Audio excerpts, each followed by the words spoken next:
Yesterday we talked about the Spark architecture.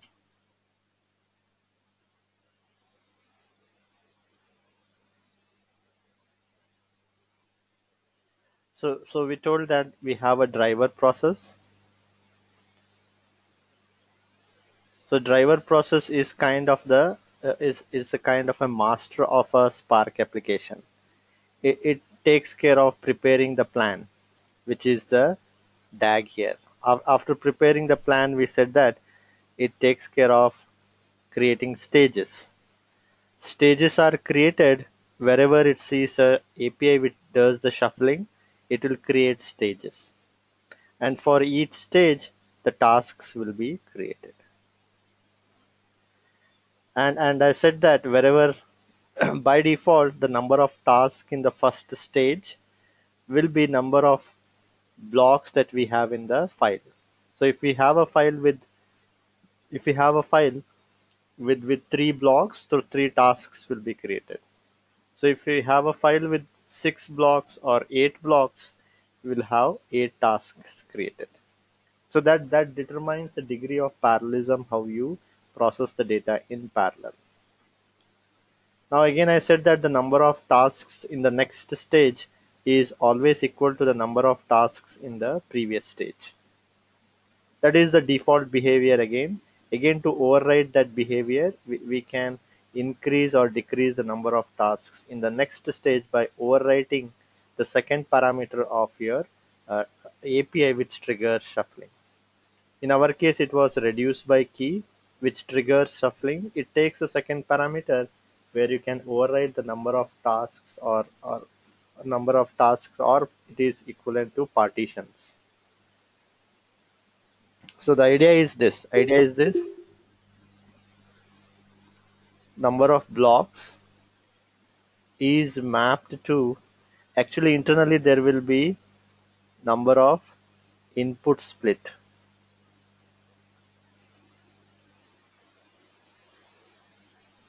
which will be equivalent to how many input split will there, those many tasks will be created.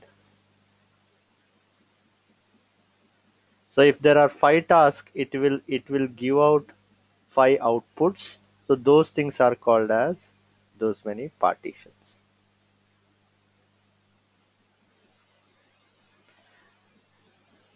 So if I take sales.csv file, by default let's assume that it has 3 blocks.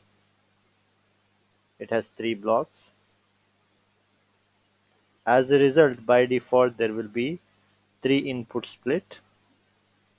As default there will be 3 tasks created. So because of 3 tasks, you will end up in 3 partitions. So that's how the relation thing works.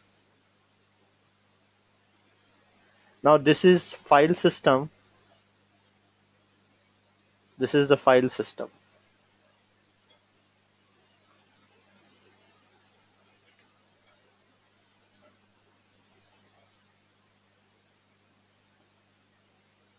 The blocks are related to the file system. Input split, tasks, and partitions are related to the processing framework.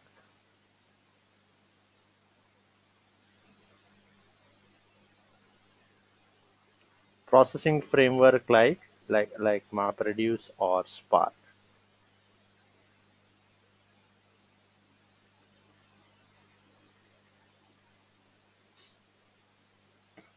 So that's how the processing. This is so you control your degree of parallelism by increasing this input split actually. So that's the input split, because there should not be always a tightly coupled number of blocks to number of tasks. So at the processing framework, you should have the flexibility to have multiple tasks for a single block. So that is controlled through this input split. So when I said that using the text file API, we are increasing the number of tasks. Actually, we are increasing the number of input split. we are increasing the number of input split, because of which number of tasks are getting increased. So the internally how it looks like, even though it is, we are not much concerned about that. So I will just try to give a brief on what is input split. So let's say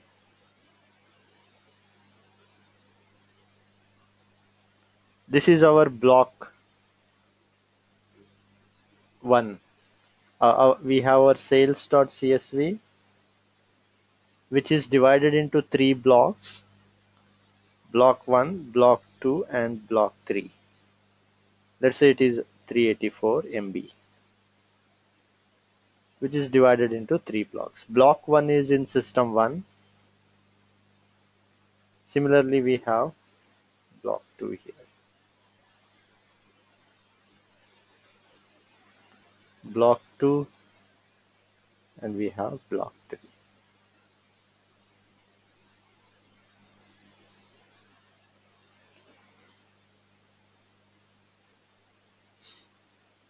So internally, when I say input split is a class actually, which is internal to the input output module of the processing framework.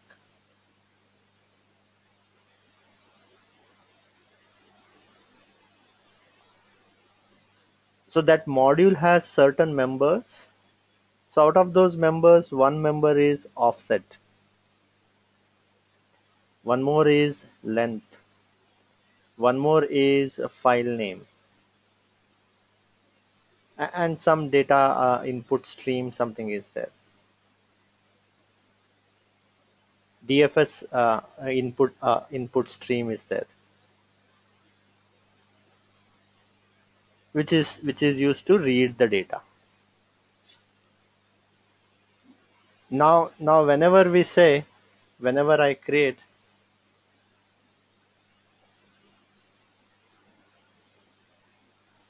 by default, I mean to say,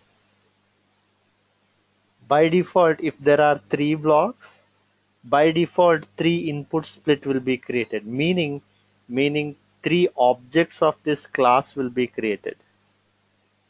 So we will have input split 1 object, input split object 2, and input split object 3. Then what it will have? So the first object offset will be set to 0, meaning we will come to that. Then length is nothing but the block size. So block size is 128 MB. So we'll just calculate it in bytes. 128 into 1024. So even though it is in kilobytes, let's assume that it is bytes. 131072.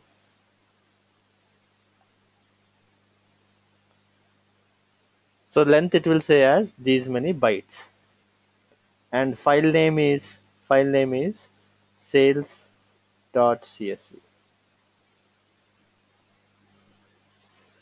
In a similar fashion, here offset will be the input split object to offset value will be here. Whatever it has read here, 0 to 131072 bytes, means length is this, meaning 0 to 131071 bytes it will be reading. So here offset will be the next byte, 131072.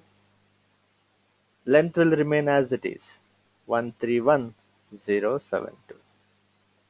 File will be sales.csv. So what happens here is, here this input split object will be used to read the blocks. Task we know that task 1 will be reading block 1, task 2 will be reading block 2, task 3 will be reading block 3. So actually what they will do is, the task 1 will have a reference of this input split object. It will check that the offset is 0, meaning it has to point its read offset to 0. It will open the file sales.csv. It will open the file sales.csv and point its read pointer to the 0th offset.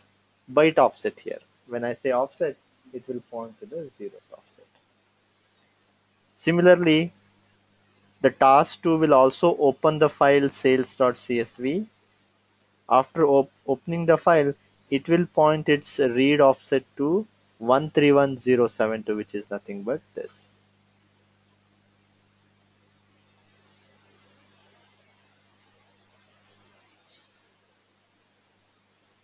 So in a similar fashion, offset here will be, it will be the double the value, 262144.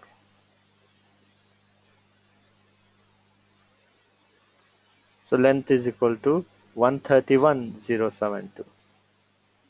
File is sales.csv. So that's how again the task 3 will also open the file sales.csv and it will point its pointer to the offset 262144, which will be at this point.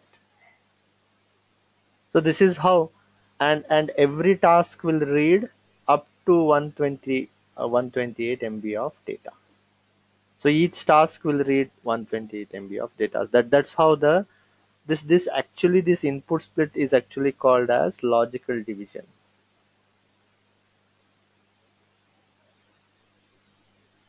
These all things happen internally. We don't have to worry. I'm just explaining it for the sake of understanding. All these are logical divisions. So this file, creating a file inside the file system, which is through dividing it into blocks and storing it on the HDFS, is file system related things. Or permanent, they say it as a permanent division.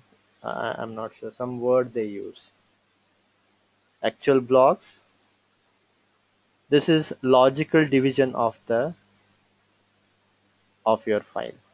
How the data has to be read. So by default, these things happen. Now when I say 6 here, text input file, actually internally what happens, 6 input split object will be created. The logical division will be increased to 6, meaning 6 input split object will be created in that case.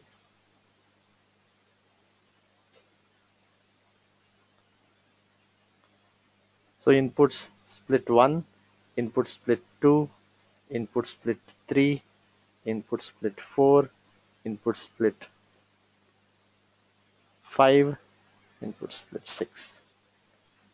Again, offset will be 0.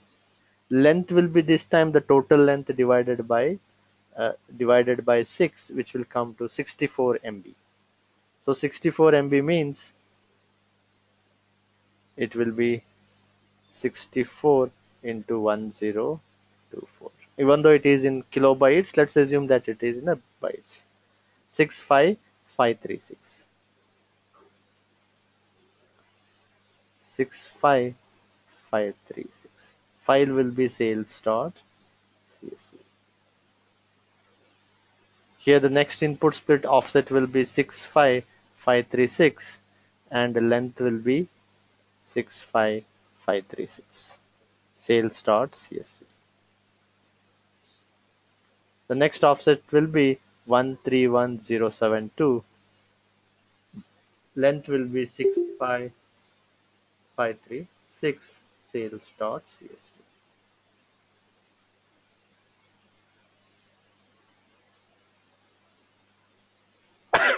Sorry. So this is how the logical divisions are made. So task, since there are 6 input split, six tasks will be created, meaning six input split objects are there. As a result, six tasks will be created. Task 1 will be opening the file sales.csv, pointing its read pointer to 0th offset. Task 2 will be using the input split to object, opening with the file sales.csv and pointing its read pointer to 655367. Input split 3 is opened by task 3, so task 3 will be pointing to the 01131072 offset. So somebody had a question here.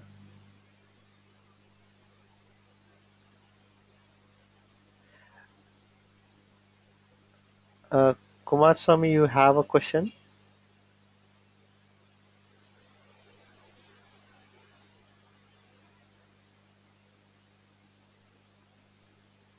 I'll just mute there. Yeah. So this is how the things work.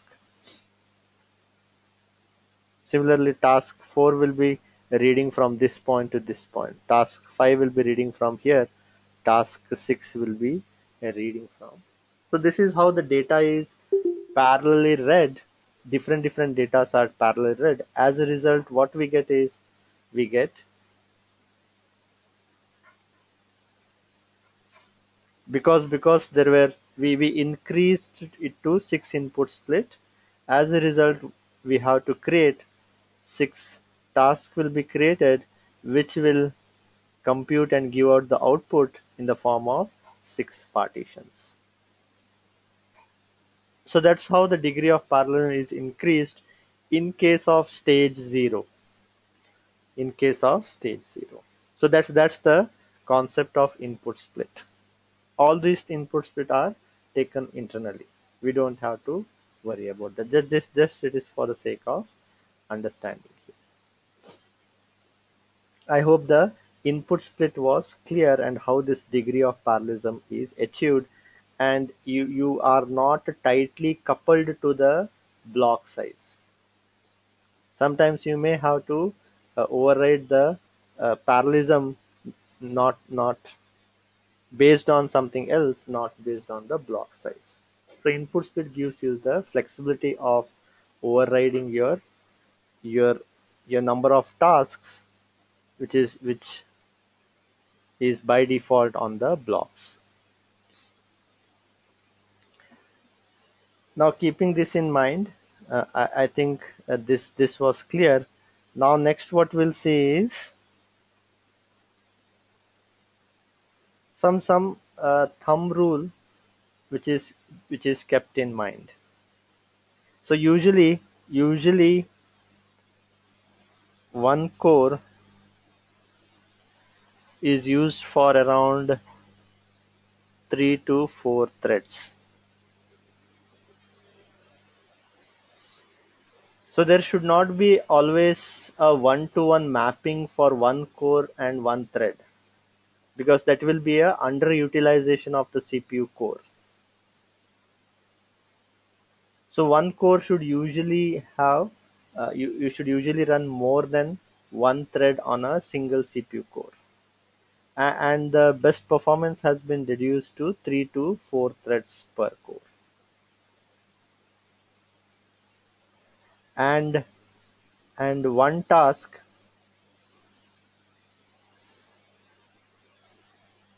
So all these are I'm saying as a ideal condition. There is no hard and fast rule for this. This is the starting point you can take into account. One task, it is good to process somewhere around 40 to around 64 MB of data.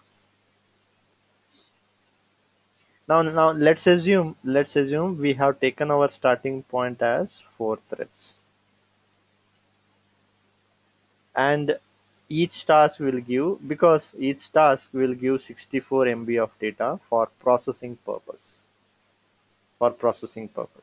I mean, you can give only 64 MB also. You can only give only 64 MB also, but let's say we'll try to assign 64 MB for each task. to be processed.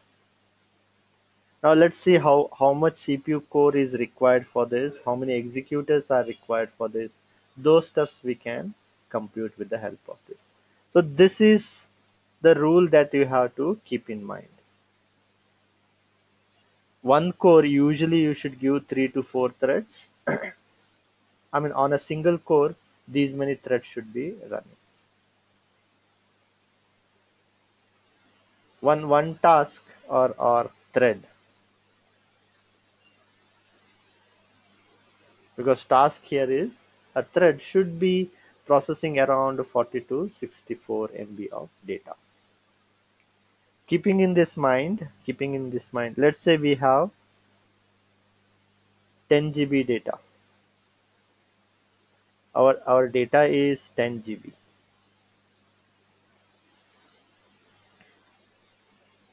So obviously, how many blocks will be there for this? So 1 GB will have 8 blocks. 1 GB will be having 8 blocks. This 10 GB file will have 80 blocks. So your data will be divided into 80 blocks and stored across the system. Stored across the system. Now once you have 80 blocks, each block size we know that each block is 128 MB. Each block is 128 MB. Now since we will assign one task to 64 MB of data.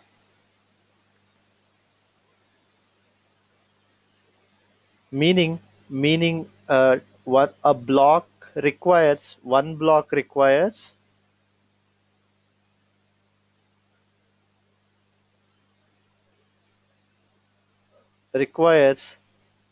2 threads, because one thread we will be taking 64 MB, so one block takes 2 threads to process. So 80 blocks will take 80,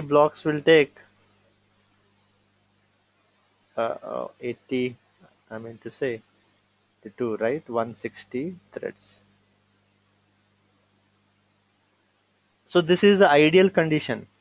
If you have 10 GB of data, it is good to have 160 threads to process them in a much parallel fashion. Now if you need 160 threads, how many CPU core is required?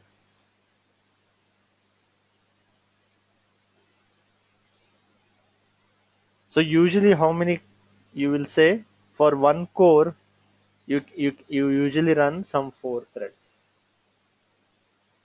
4 threads are given to one CPU core. So if you have 160 threads, so 40 CPU core.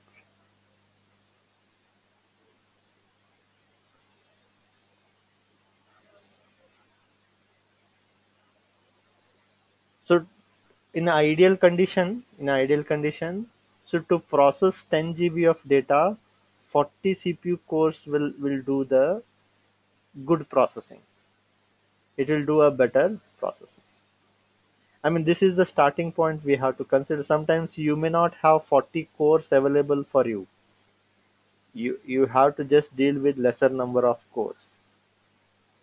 You have to deal with the lesser number of cores. So I hope this was clear. So this was clear how many cores we want. Now the memory part if you take, let's say let's say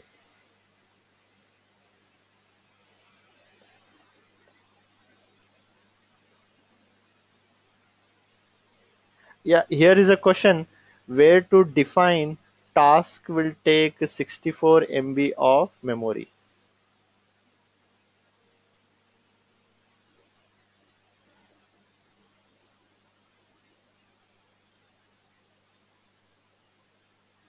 So that's what this Second parameter is all about. So when you have 10 GB of data, here you specify for, I mean to say 160. Here you can specify 160 when you have 10 GB of data. So that will make sure that input splits will be created with the length as 64 MB. So that should take care. That should take care. So I hope that is clear.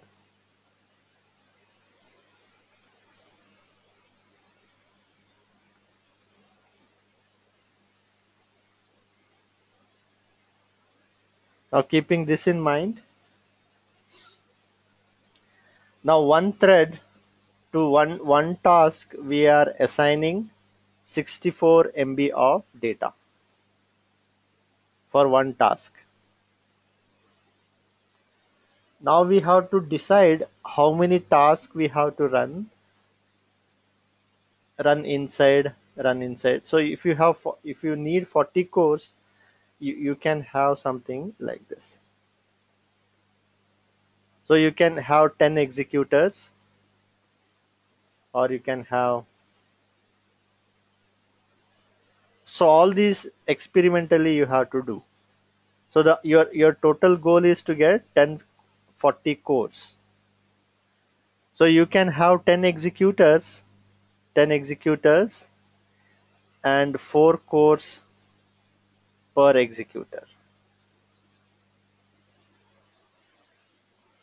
4 cores per executors. Or you can have 5 cores per executor. And you can have 8 executors.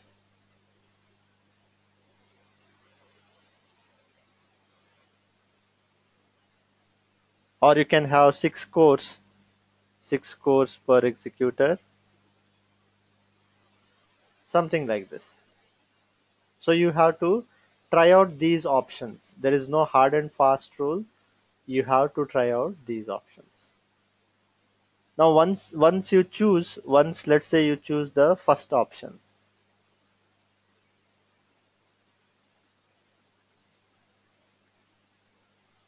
So 4 cores per executor you are having. So obviously there will be 16 threads.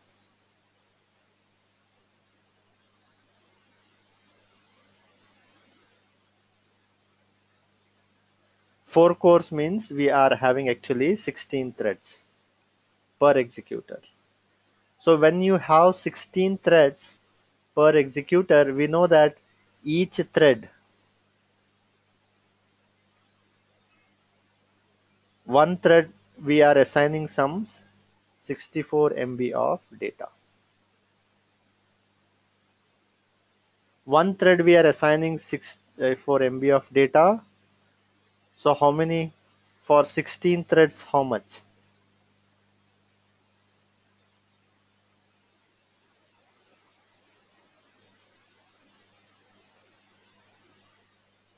16 into 64.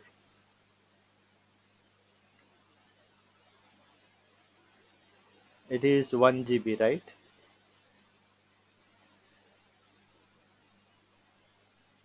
1024 is nothing but, is it 1 GB?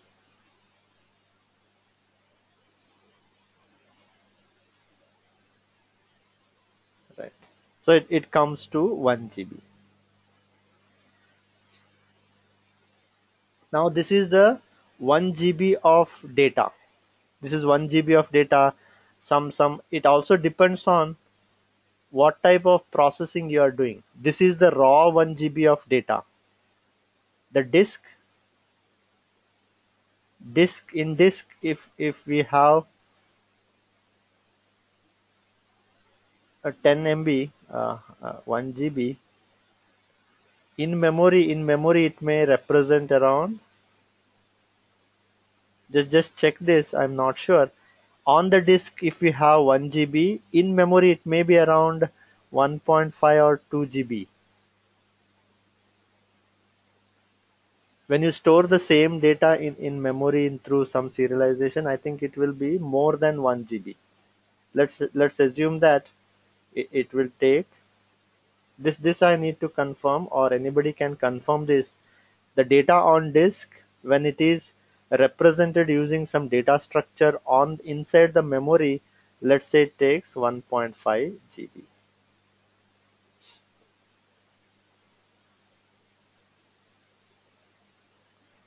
So we'll take it as 1.5 GB and some extra overhead.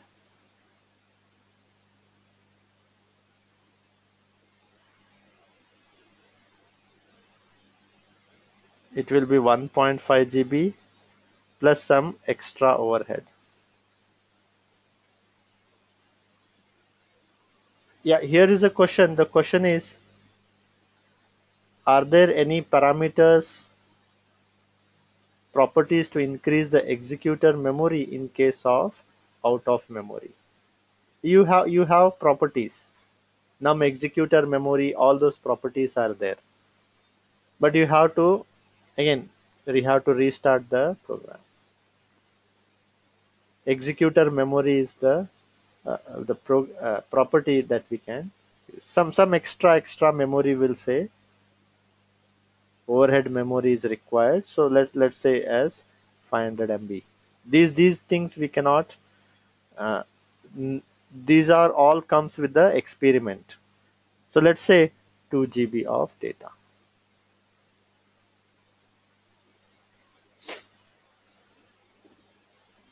Now for 16 threads, 2 GB of data is required for processing in a good fashion.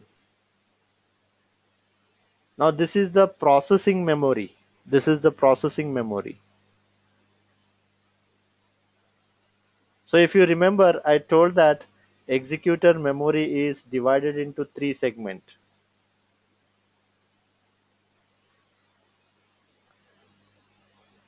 20%, 20%, and 60%. This is our processing memory.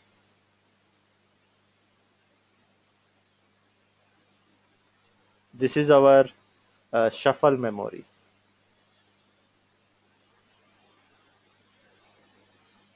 And this is our cache memory.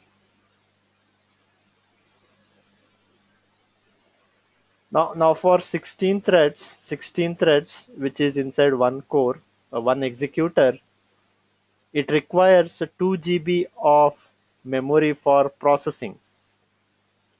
For processing purpose, it requires 2 GB, which is 20% of the executor memory. For shuffling memory also, we would assign 2 GB for for cache. You will be assigning 6 GB. So totally we will have 10 GB of our executor memory.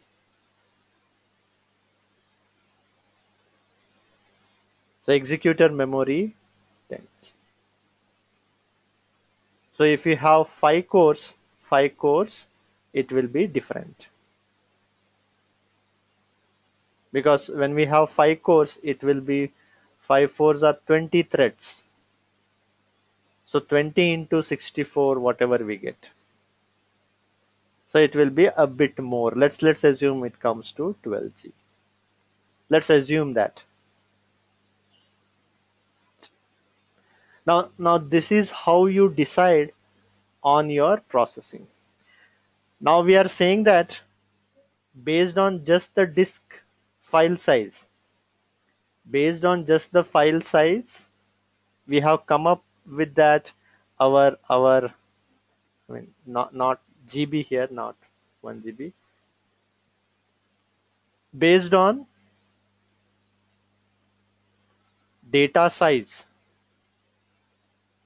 based on your data size, we came to conclusion that 1 GB of 2 GB of the data should be good enough. We did not take into account what kind of processing we are doing.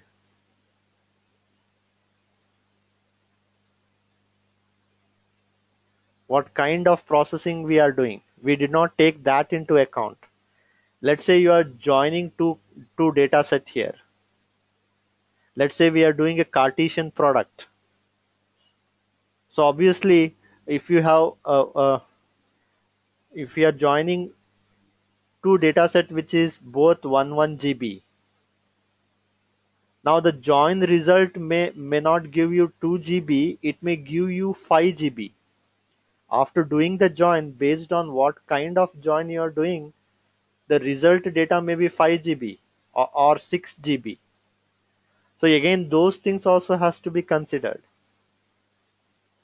Now you may be doing a Cartesian product of two data set, or you may be doing a Cartesian product of three data set. So in that case, your data will explode. So you have to consider what will be the max of 1 cross 1 GB. Let's say your data size is 1 GB. 1 GB is the data size. You have sales and customer and product. All data sets are there. This is 1 GB. This is 1 GB.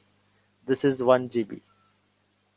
Now let's say you are doing a Cartesian product. So 1 GB cross 1 GB cross 1 GB, it may not be 3 GB. It may result into 10 GB. A Cartesian product, we may not know. It will explode your memory. So now your requirement is 10 GB. So based on that, the calculations has to be done. In memory, it may be some 15 GB. Some extra memory will be required. Some extra memory like 1 GB, we say extra memory. Again, it may come to 16 GB. So these things has to be all considered.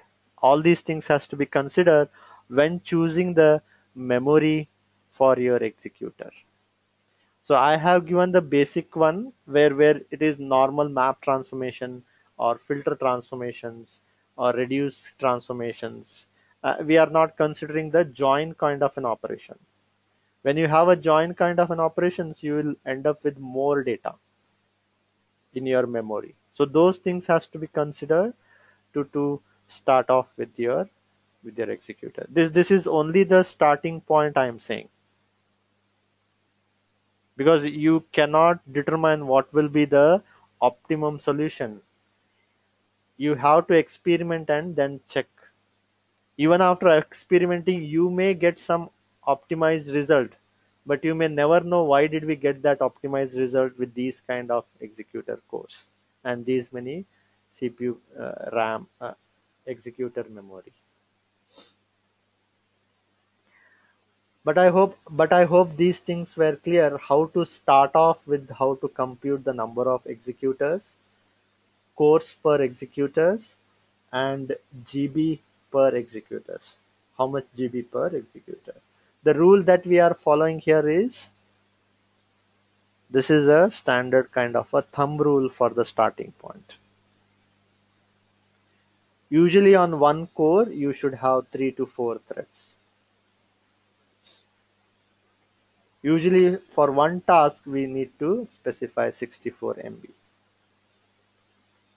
Now it is a very ideal condition. You may never have you may never have 10 executors available. You may never assign 4 cores per executors.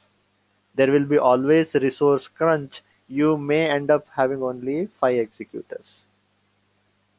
You may end up only 5 executors, 4 cores per executors, and you may end up only 10 GB of data, 10 GB of RAM. So actually you are having 20 cores and 50 GB RAM.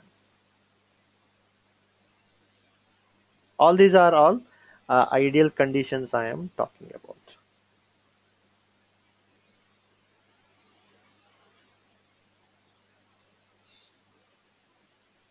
Otherwise, we have to always trade off whenever you are running multiple applications on a single system, multiple applications on a single cluster. But I hope if you keep this in mind, if you keep this in mind, the calculations becomes easy. Then you can start off from that point. Number of executors, number of cores, and number of GB of memory per executor.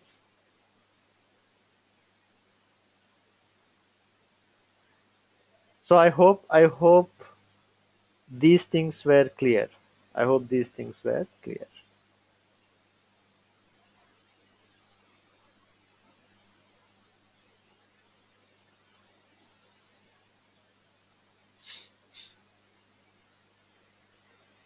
So that actually completes the Spark architecture here.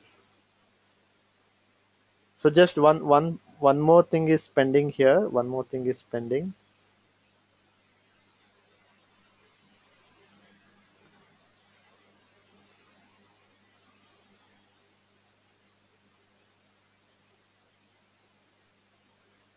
Thanks, Saurabh.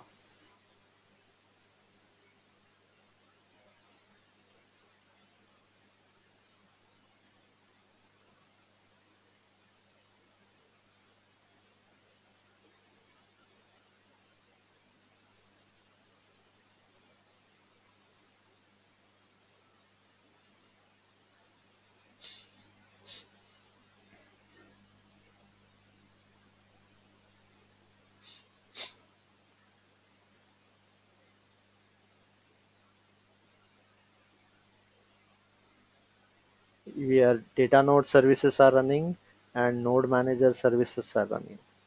Data node service are running, node manager service are running. Now yesterday I said that this is the last point where a developer can go. From this point, the developer does not have access to the cluster. So only Spark submitting those kinds of stuffs can be done. So the developer cannot log into the cluster and do some modifications there. Those things are restricted. So the developer will doing the Spark submit here. Yesterday we saw how the Spark submit will be done. Now when we do the Spark submit, I said that we specified it as a Yarn client.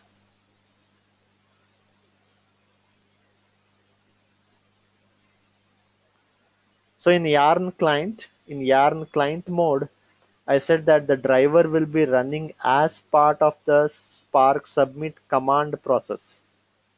Every command that we execute on Linux, a process will be associated with that to carry out that command. To carry out that command, a process will be started in the Linux. So our driver will be part of that Spark submit command process. So that is in the Yarn client mode. And application master, usually nothing will be there in the application master because the driver is already part of your submit command. Otherwise, otherwise usually the application master container is allocated for the driver. But in the Yarn client mode, the driver will be part of the command process, submit command process. Now in the Yarn cluster mode, as I said, there are two modes: Yarn client and Yarn cluster.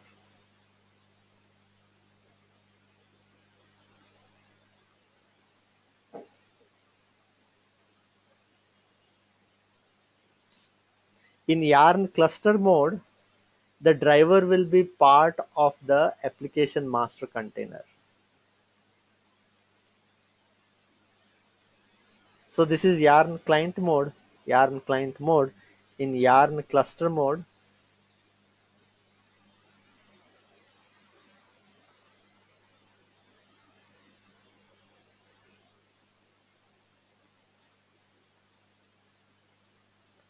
in yarn cluster mode, wherever you do the spark submit, wherever you do the spark submit,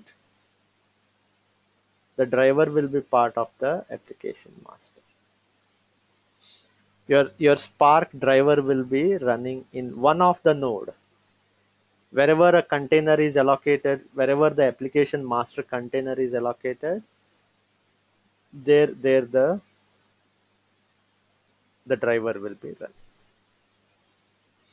So that's what we call as a cluster mode. Now what is the use case of yarn client and what is the use case of yarn cluster?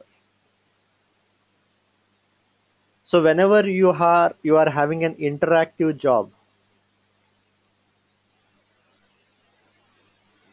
you give some queries and you want to see the result immediately. So for interactive jobs, we use yarn client mode. Because I mean you just run some queries or run some program and you get the result. That's all you want to do. Those kinds of jobs are called as interactive jobs, and just like we computed the item wise count. So those are kind of SQL kind of jobs which are interactive. So those are, we run it in the yarn client mode. Yarn cluster mode are long running jobs.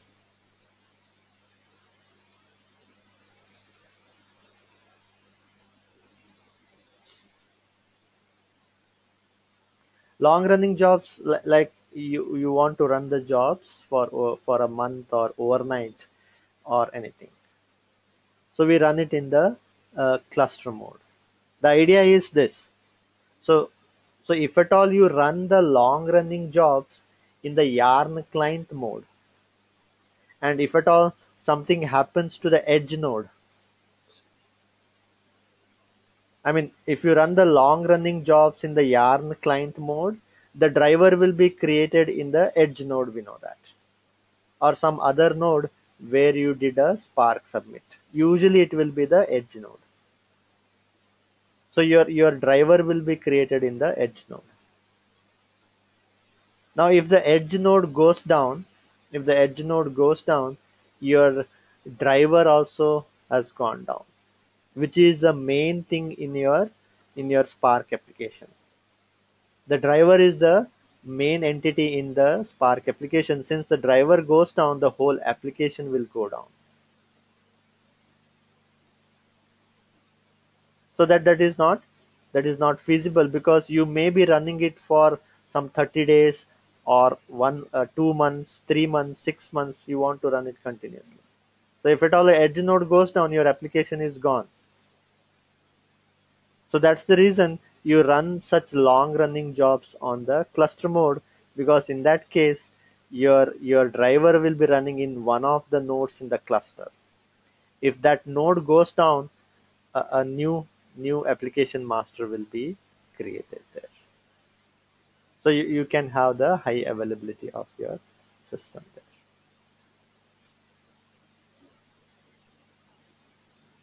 So I hope the difference you got it. What is the yarn client mode and what is the yarn cluster mode and where it is being used here.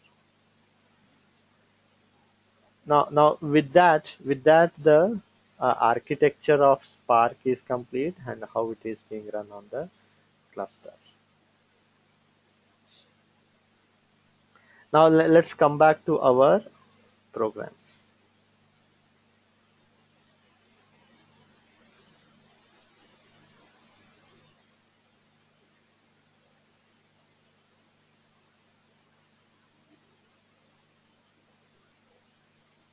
So we saw item wise count. We saw how to load the data. There are some examples you can try out. You can try out the total amount per customer. Per customer, what is the total amount? Those things you can try out. Now next what we'll do is we will learn some concept here, that is accumulators, or the better way of saying that is we'll see how error handling is done here. we did not see the error handling. So here there are two things we will consider while doing the error handling.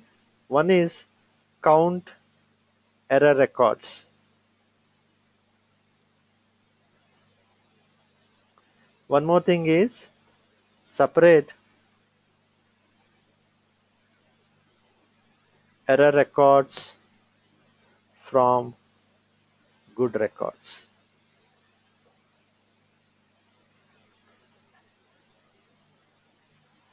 So first usually whenever we do a Spark application, write a Spark application, first we need to separate your good records from the bad records. Bad records has to be discarded or save it in a separate file. So how do we achieve all those? Before we go with our item-wise count, item-wise count is a business application, business logic. So before we do any business logic, first we have to do the error handling. So in error handling, we'll use how to count the error records. Again, we can use count the error records. What we can do is we can use the normal reduce by key, map transformation and reduce by key. Now Spark has got a built-in API.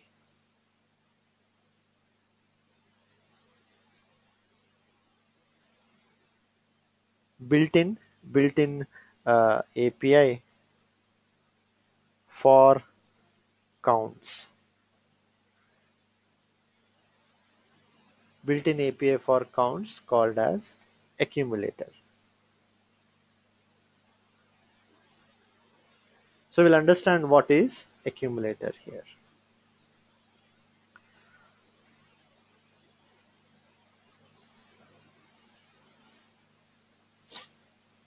So you can search for the program counters. Again, it is there in the document, in the PDF document. The accumulators is there in the counters. Counters is the file name.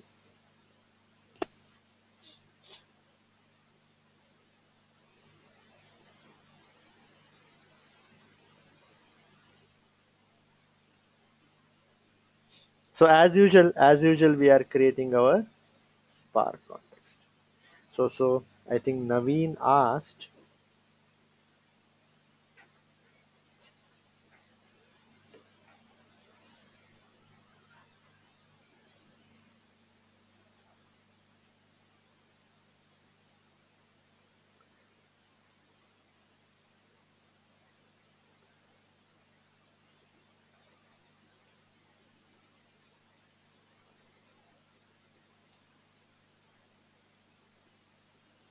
so in the Apache Spark document, they you can specify those things.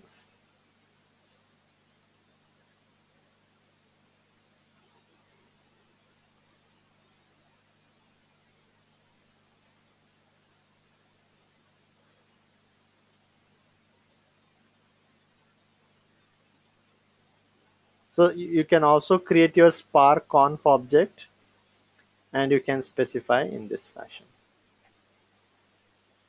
From outside also you can pass, from outside also you can pass, or from here also you can specify.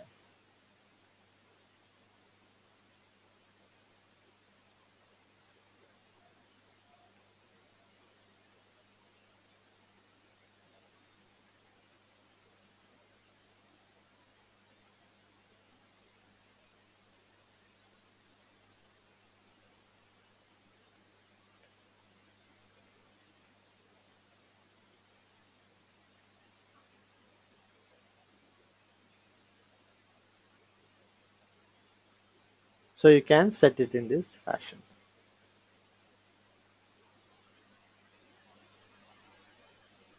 Something like this. From here also you can pass all these configuration parameters, then use this spark conf object and create your Spark context from that object. So you are overriding you can override the executor memory. Or you can pass it while doing the Spark submit.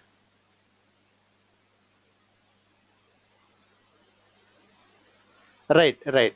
That's correct.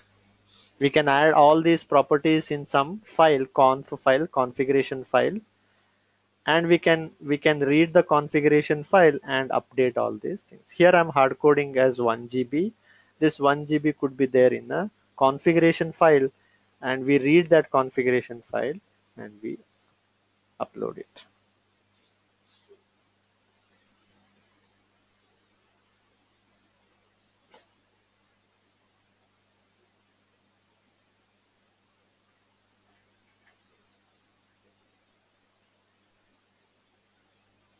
There is one more thing I wanted to explain here. One second.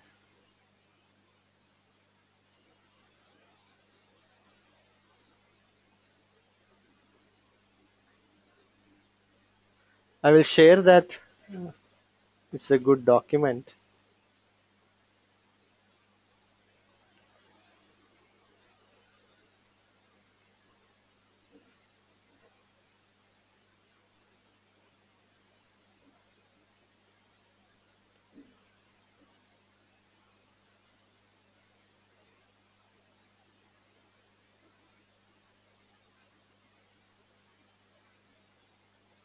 This is also there.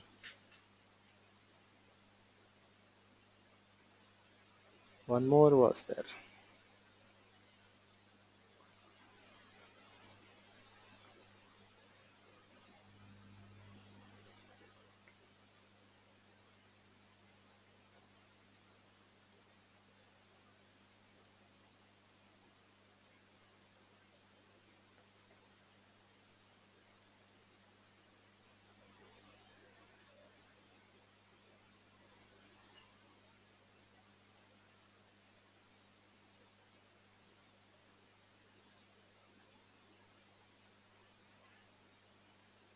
So here also they have explained it in a good fashion.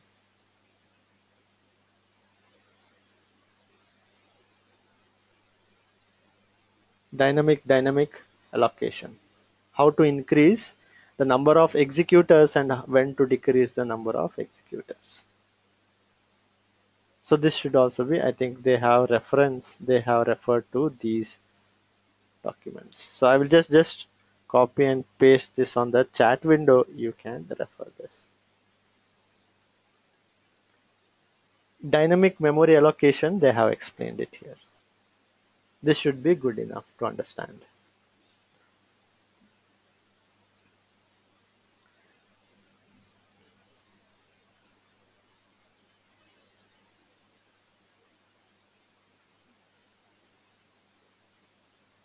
So let's come back to our program. So we want to count here. We want to count the number of error records. So how can we do the count? So as I said, so Spark gives us a built-in API, built-in some methods called as accumulators. And this is how you create a accumulator. This is 1.x version. This API is 1.x version. We will also see the 2.x version of creating the accumulator. So we are, since we want to do the counts, we are creating an accumulator object, and its initial value is 0. Its initial value is 0 here. Then what we are doing is we are just going through the loop. Here, if you remember, we talked about for each higher order function. While learning Scala, we talked about a for each higher order function. And we saw that for each is a mutability function. Whenever you want to modify something, we use a for each higher order function. Now here we are trying to modify a global structure, that is the accumulator object.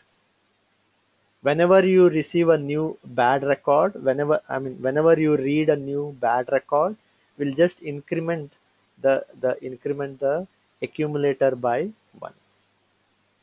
Now how we are deciding which is a bad record? How we are deciding which is a bad record? So I have a sales.csv, sales hyphen error.csv file. There is one more file you can use this. So we are just assuming that if there are not 4 fields in each record, then it is an error record. There has to be all 4 fields should be there. That's the assumptions we are having. If it is not, then it is an error record. So this has 3 fields, hence it is an error record. It has 2 fields, it is an error record. This is a 3 field, it is an error record. We have 2 fields, it is a error record. So such kind of a records, we say it as a error records. Now first what we have to do is we have to say what is a error record and what is a good record. So for those things we are parsing our record. Let's see how we are doing the parsing.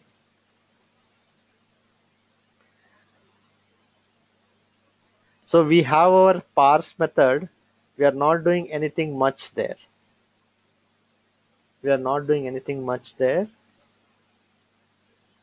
This parse method takes a string. We'll see what is this either here. And if you see the logic is simple. We split that record. We know that we have a split method on a string. We split that record. ToString is actually not required because it's already string. We split it by comma. We know that it will return an array with all the fields. If the array has 4 fields, means all the 4. If the array size is 4, means all the 4 fields are available. Then it is a good record. If equal to 4, then it is a good record. If the number of fields is not equal to 4, then it is bad record. It is a bad record. So in that case, we are returning the record as it is. If it is a bad record, we are returning the record as it is. If it is a good record, we are creating a class object of this. It is better to always represent a record as a class object, and that's what we are trying to do here. We extract all the fields. Transaction ID, customer ID, item value, and we represent everything as one record, one class object here. Now what is either here? What is a either? So either is nothing but a Scala concept for error handling purpose.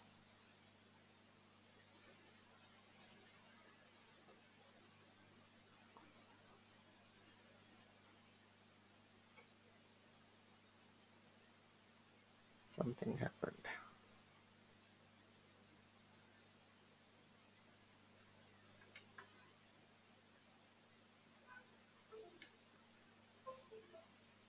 Right.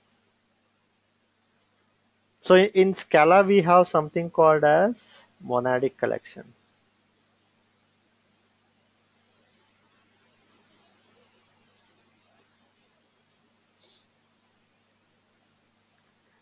So there are 3 monadic collection. One is either monadic collection, there is options monadic collections, and there is tri-monadic collections.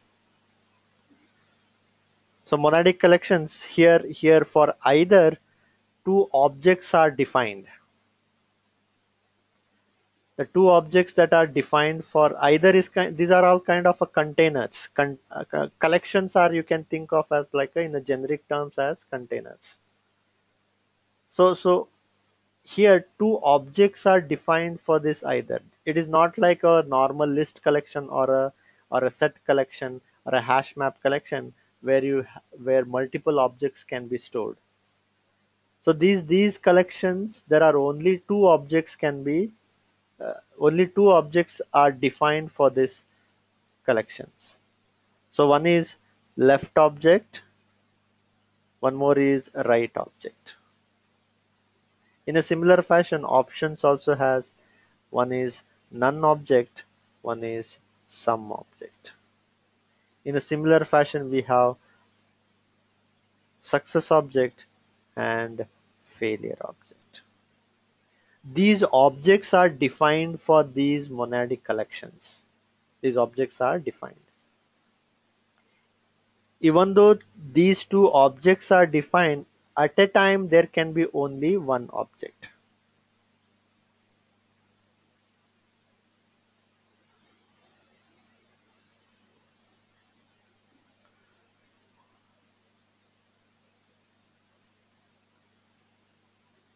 One object.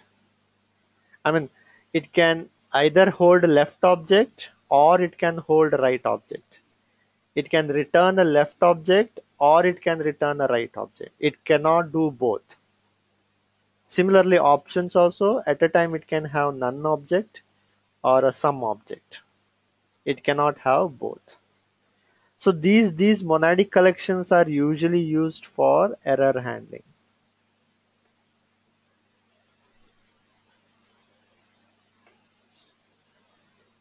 So just some function may be returning either.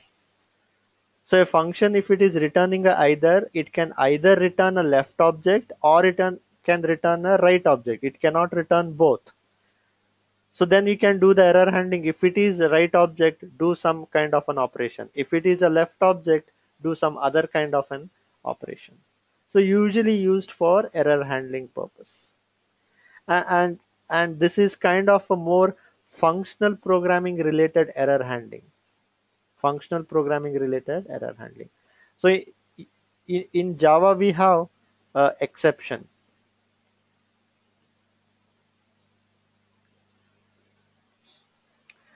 Now exception handling is not kind of a functional related stuff. What happens in kind of a what happens in case of Java?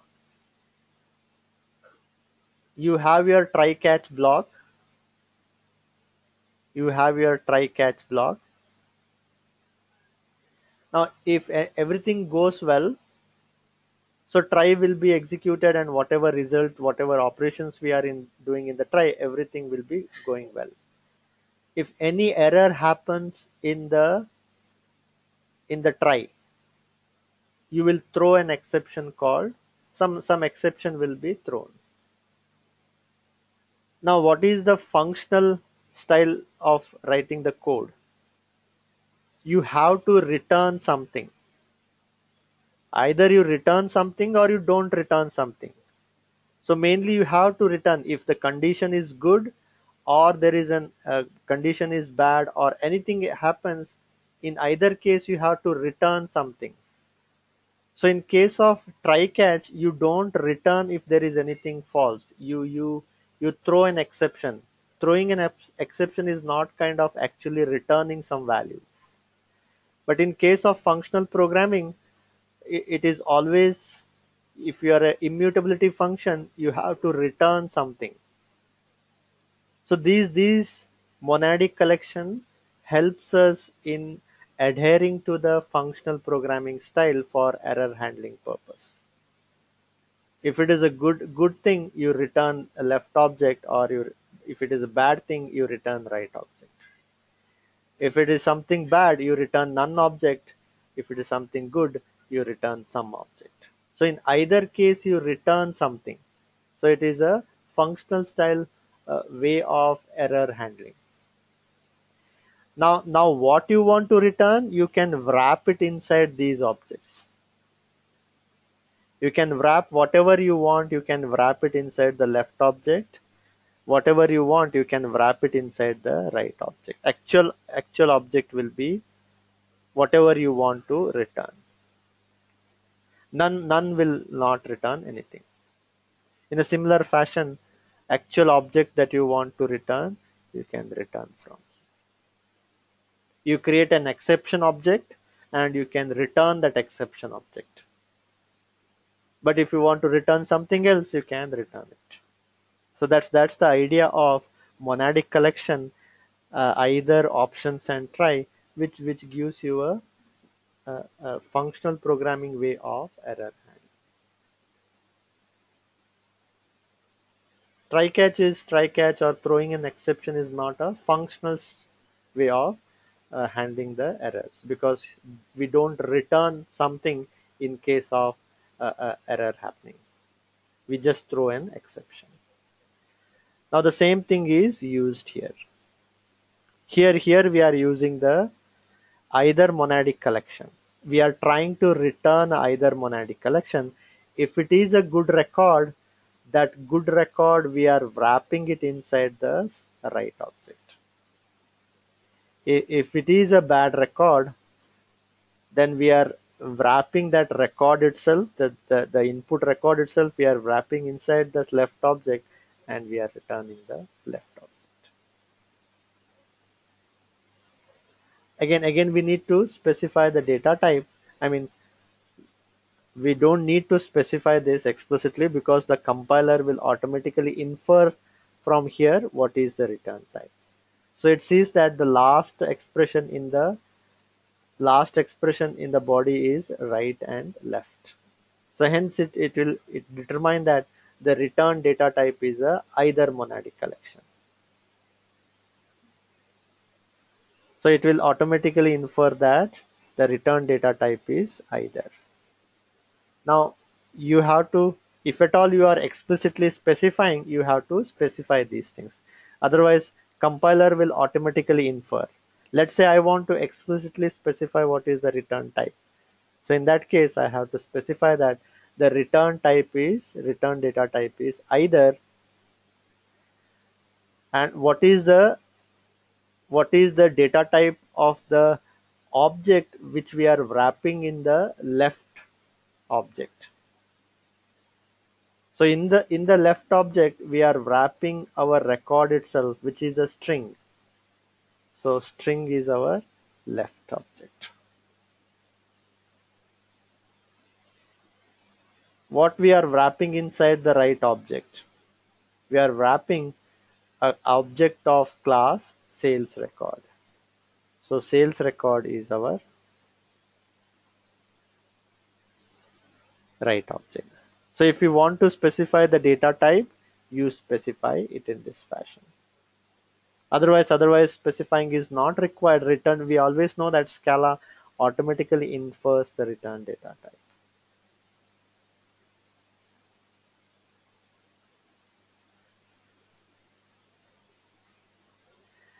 Now what we are doing here,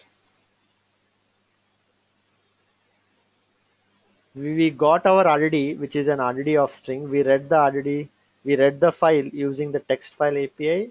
We know that we get an RDD of string, because each line it will treat it as a string record, and each record is a string. So on that collection, we are calling for each higher order function. Take each record, which is a string, and parse that record. It will return left object or right object, because this parse method returns left object or right object based on the number of errors, based on the record, whether it has 4 fields or not 4 fields. So this is either object. This object is a either object. So there it has a methods called whether it is a left or right. We know that if it is a left, it is a bad record. We just increment our accumulator. That's what we do here.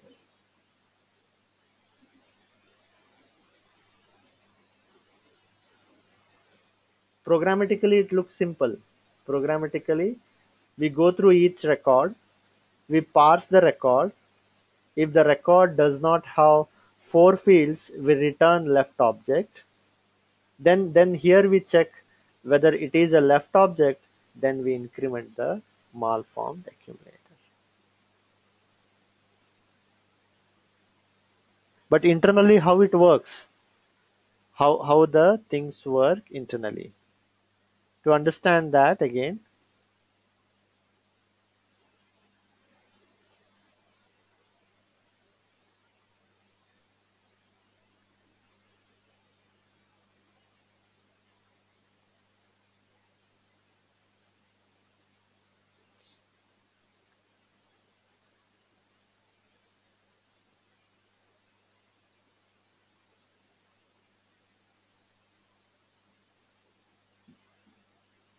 so let's say we have our executor here, we have executor here, we have executor here, and we have a driver here. Let's say there are some task 1, task 2, task 3, task 4, task 5, and task 6. One more thing we have to keep in mind here is any code that is associated with RDD, any piece of code that is associated with RDD is evaluated in the executor.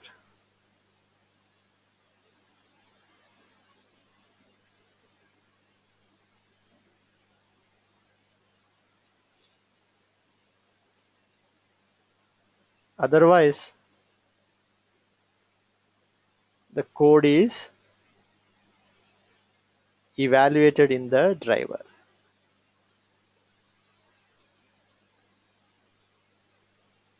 So this also you have to keep in mind. Any code, any code that is associated with the RDD is evaluated in the executor. Other than that, anything else you write, it will be evaluated in the driver. Anything. If I say here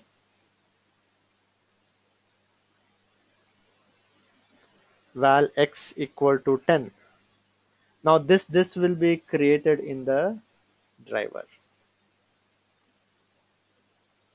This will be created in the driver.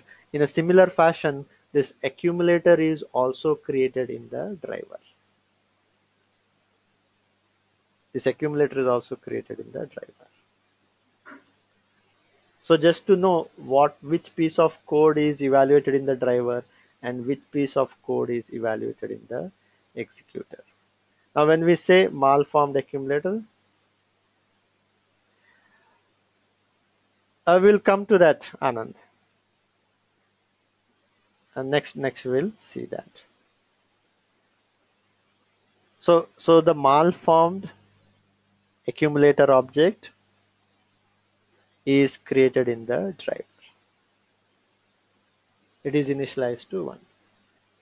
Now we know that each task will be reading the data. Whenever we read the data, we have block 1. Part of the 64 MB will be read by this, block 2, block 3.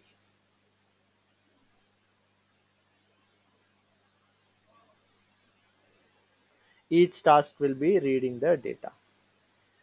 Or for each higher order function, internally it will go through each record. It will go through each record. The processing will be done in the executor because that piece of code is associated with the RDD. So it will be evaluated here. Now what internally happens is a local accumulator will be created for each task.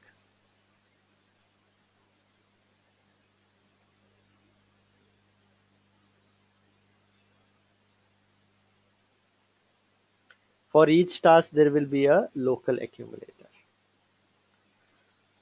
So in the for each higher order function, whatever the accumulator is being incremented here, whatever incremented is being here, this looks straightforward. But internally what happens? I mean, when I say straightforward, it looks as if it is running on a single system. But internally what happens? A local accumulator will be created for every task for each task, and each task will be incrementing the local accumulator. So let's say task 2 saw two error records. So it will increment into 2. Let's say there were two error records. Each task saw two error records, hence they have incremented this local accumulator. Then this local accumulator value will be sent to the driver. All this local accumulator value will be sent to the driver.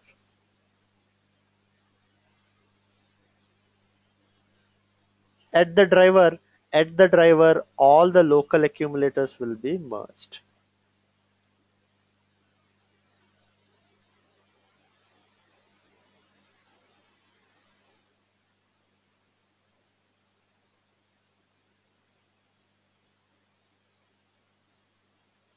To get the global accumulator count, and it will be updated to this global accumulator count. So finally you should get the value as 12. So that's how uh, accumulator internally works. As you can see here, there is no shuffling happening. If at all we had did a count using the normal map transformation and reduced by key transformations, lot of data shuffle would have happened. Now this is a optimized way of doing counts. You can do simple counts as well as you can do complex counts. Simple counts and complex counts could be done, and any complex aggregation could also be done. Not just simple aggregations you can do with the accumulator, you can also achieve complex aggregation. The only limitation is the only limitation is that you have to be sure that the aggregated value that you are getting, that data should be a smaller data. You should not have larger data. Here as you can see, the accumulator value is 4. Sorry, it is 2. It is an integer. So from each task we are sending one integer which is 4 bytes. So we are 4 bytes here, 4 bytes here, 8 bytes. 8 threes are 24 bytes. We are just sending 24 bytes to the driver.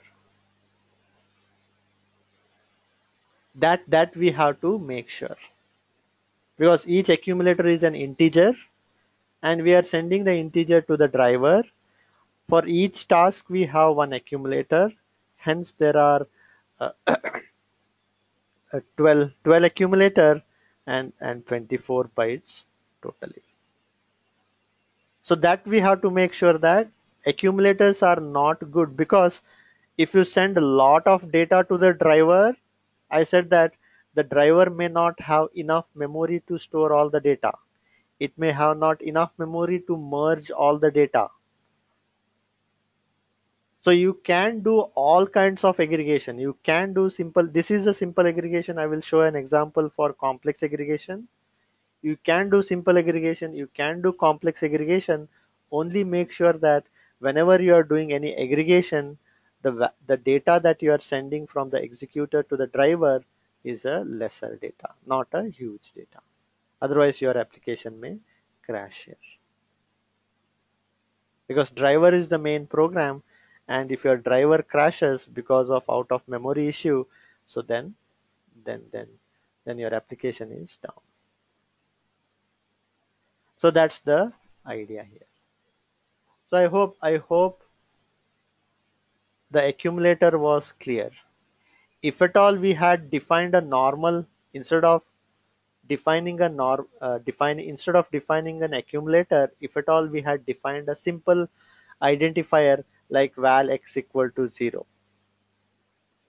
So in that case, all these things will not happen. That X will be stored in the driver itself. Nothing would have happened here.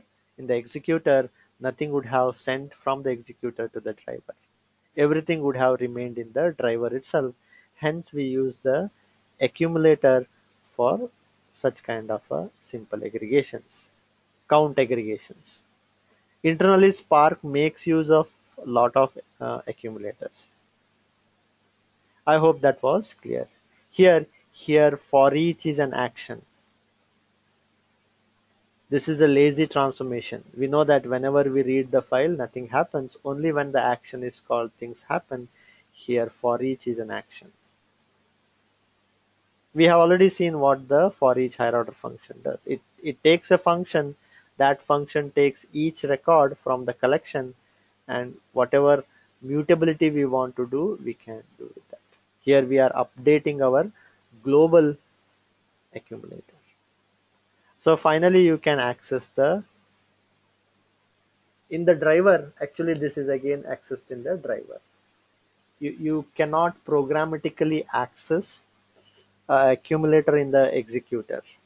That is one of the drawback of the accumulator. Programmatically you cannot access an accumulator in the executor. This is what we are accessing in the driver. So let's run this program. Only thing is we are passing the file name as sales-error.csv. We have already seen this. It has 4 error records, so we should get 4 error count.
So as you can see here, it has exited with code 0, means it has successfully executed. So number of malformed records, as you can see, it is 4.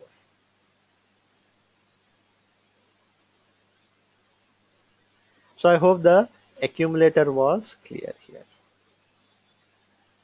And also one more thing to keep in mind here is whenever you use an accumulator, because wherever, I mean, any update that you are doing to the accumulator should be always given in an action. Accumulator should not be used in a lazy transformation. That we have to keep in mind. I will just explain that one and then we will wind up. I don't want just that one part to be part in a different video.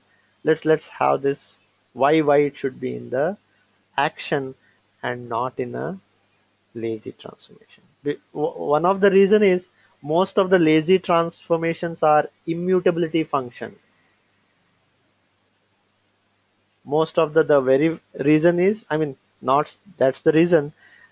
The basic reason is most of the lazy transformations are immutability function, and immutability function should not be used to modify something. Accumulators are nothing but we are modifying the accumulator, we are updating the accumulator. They are global structures. But still let's assume that we go ahead and do the update, and we'll see that doing that will be wrong. So let's assume Let's assume we are reading our file using text file API and we got our sales, sorry, we are reading the sales.csv and we got our RTD.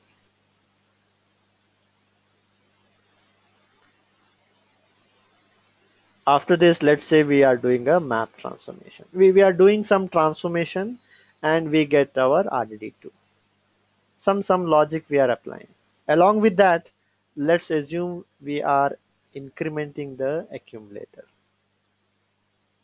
Let's assume this should not be done.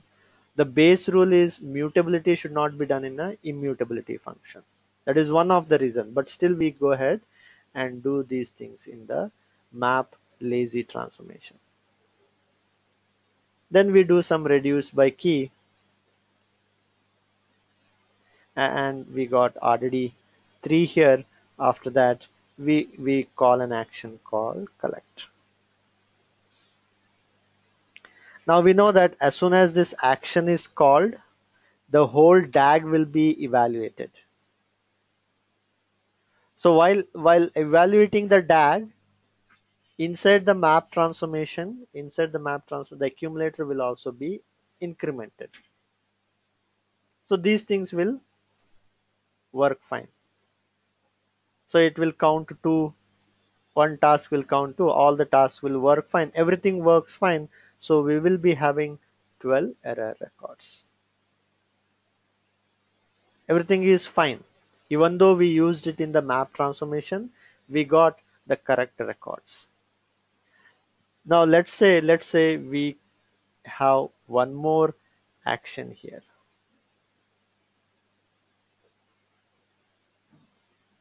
You can have multiple actions on the RDD. There is no restriction that there has to be only one action. You can have multiple actions. Now for this action, again the whole DAG will be evaluated. For collect, the whole DAG was evaluated. Now again for save as text file, again the whole DAG is evaluated. Since the whole DAG is evaluated once again, the map transformation is also evaluated once again. The accumulator is also incremented once again. As a result, now we are getting 24 error records.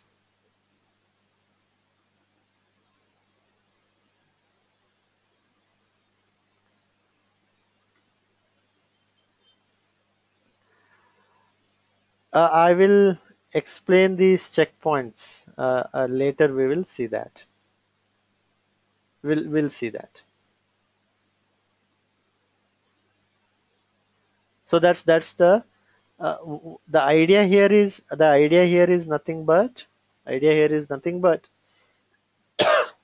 you cannot guarantee that a lazy transformation will be evaluated only once. Based on the number of action, a lazy transformation will be evaluated more than once. So that's the reason your accumulator should always be in the action and not in a lazy transformation, because you cannot guarantee that a lazy transformation will be evaluated only once. Now if you have a one more action for each, once again it will be evaluated. So the better idea is nothing but you increment the accumulator here, because this action will be evaluated only once and we have written the code only here. When we call save as text file, the accumulator is not incremented. When we call collect, accumulator is not incremented. Only when for each higher order function is called, the accumulator is incremented. So that is the main reason.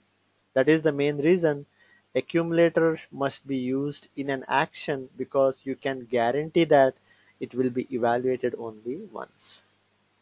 They must not be used in the lazy transformation, because you cannot guarantee that it will be evaluated only once. Hence you may get some unexpected results. So I hope this concept was clear.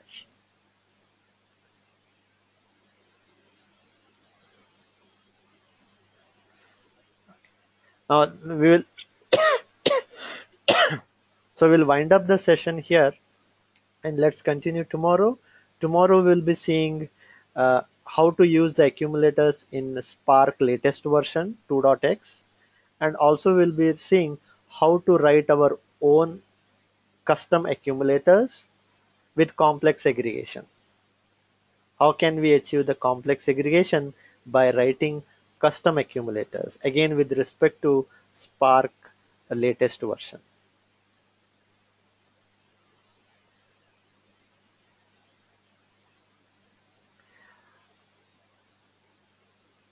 Yes, Anand.